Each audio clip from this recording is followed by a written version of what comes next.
If you live in the UK today, the constant negativity around Man United is incredible. And I think we'll start off with this. And now I'm not going to drop names. I wouldn't piss on them if they're on fire. Like, I'm not giving them any steam for people to go looking for it or, giving them what they want. You can figure it out. It's the usual suspects. It's the elitist, snobby, cowardly media who just spout shit about our football club but are never held accountable. Never held accountable at all. They're cowards. I know firsthand they are cowards. They sit there from a high thinking they know better than everybody. They say their stuff. You say to them, okay, let's do a show about it then. Okay, let's have a chat about it. No. I'm better than you. I'm not going to do that. But I will continue to pontificate my uneducated charlatan opinion about your football club. The negativity today that I've read is absolutely outstanding. And not in a good way. I have seen people talking about, look, pundit says about Manchester United, everything's wrong with that club. The players aren't good enough. That's why the results are bad. They need to buy a load of players. They need to sell a load of players. Amorim says it and then gets called out by same pundits as he's too negative. Why is he being so negative? And I'm like, I can't speak. You literally moan about United players all the time. The manager says he needs to buy a lot of players in the summer. Oh, he's too negative. You've got people talking about bloody systems again. The 3-4-3 doesn't work in the Premier League. It doesn't work in the Premier League. And I'm like, who are these bloody fossils? Who are these pretenders? What are they talking about? What do they think happens in the Premier League? It's like going home to your grandparents in the 60s and with a spaghetti bolognese and going, and garlic bread. Spaghetti bolognese and garlic bread, this'll never take off.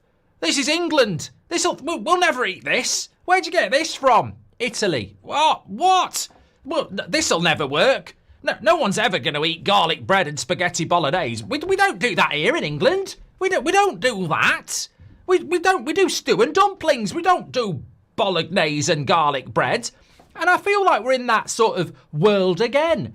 Hello everybody, today's clip is supported by Sleeper. Before we dive in, let me tell you a bit more about Sleeper. This app is making serious waves. It was the #1 downloaded sports app in the US during the NFL season, even beating heavyweights such as ESPN and Yahoo. Sleeper isn't just popular, it's because they truly deliver the best fantasy experience. You get deeper customization, more league options, and all the bells and whistles that make managing your fantasy team a blast. But that's not all. Sleeper is growing a fantastic community with several million people using it daily for their sports fix. Sleeper has a broad appeal and is genuinely built for everyone. So, if you're looking to up your fantasy game, make sure to check out Sleeper by clicking the link in the video description. Trust me, you won't regret it.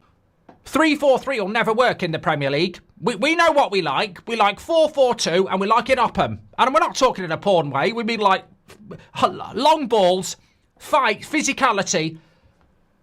Listen, mate, that is, if you're not getting that level, and when I say level, sewage level of commentary and pundits in your mainstream, in your country, well done you. Because in the UK today, and every day of the bloody week, this is the crap we have to put up with. They'll start talking about Amorim moaning. They'll start saying results aren't good enough. They'll start saying the Premier League's out of his depth. And then they'll land on his system's never going to work. 3-4-3 is never going to work. Literally, less than 24 hours ago, Newcastle played a 3-4-3 and beat Chelsea at St James's Park. Crystal Palace are in an FA Cup final playing 3-4-3. Wolves, over the last 3 months, play a 3-4-3 and have won more games than most. Chelsea won the title with Conte playing a 3-4-3. And Pep Guardiola does not play a 4-2. For his left back basically becomes a midfielder. It's incredible in 2025 that people think in this country we still play a flat back four. It's amazing. Some teams do, but to say it on national TV, the 3-4-3 will never work in the Premier League, it's just I don't even know what the word is. It's blinkered. It's idiotic. It's arrogant. And it's wrong. It's absolutely wrong. And this constant negativity around Manchester United, it does rile me because I want better. In our media, I want better. I actually want to listen to opinions that educate me and, that make me think and don't make me angry. And the simple reason is that the reason they constantly talk about basic low IQ arguments like Amorim's not good enough for the Premier League or the system doesn't work or Amorim out, the reason they go to that lowest common denominator is because they know it's sensationalist nonsense that will get them clicks. Because saying maybe the CEO or Sir Jim Radcliffe or the Glazers is the problem, everybody knows that's the problem. So if you are on said radio station or Monday Night Football or whatever podcast these people are on, if you put Amorim must go, people will click and go, what's Carragher said? What's Lineker said? But if they put Glazers are responsible, no one will click. They'll go, yeah, well, we already know that. And that's what we're dealing with. We are the most discussed football club in this country. And we constantly get fed with low-level IQ shit because they do it to rile us because they know it will make people listen. And it's completely and utter shite. It's rubbish. It's uneducated nonsense because they don't... One, they know if they say it's the Glazers' fault, no one's going to listen to them because they don't know what they're bloody on about because they're not actually educated on it either.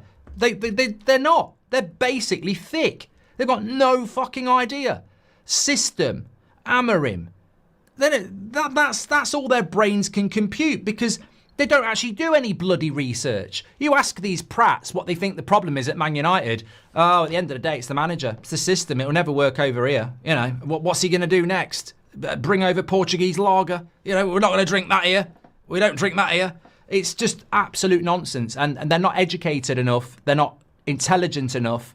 And they can't be arsed enough to actually talk about the real issues at Man United, which also feeds into why the Glazers continue to get away with it. So I wanted to get that off my chest straight away, this constant negativity. Goldbridge, that's the end of the clip. I'm sure you enjoyed it. In fact, I bet that's the best clip you've ever watched. So there's no reason not to subscribe to the channel, click the bell icon so you never miss a clip again. In fact, smash a like on the video because we all know only legends like videos and you are all legends. So please smash a like on the video and we will see you again on the next one. Thank you very much for watching as always.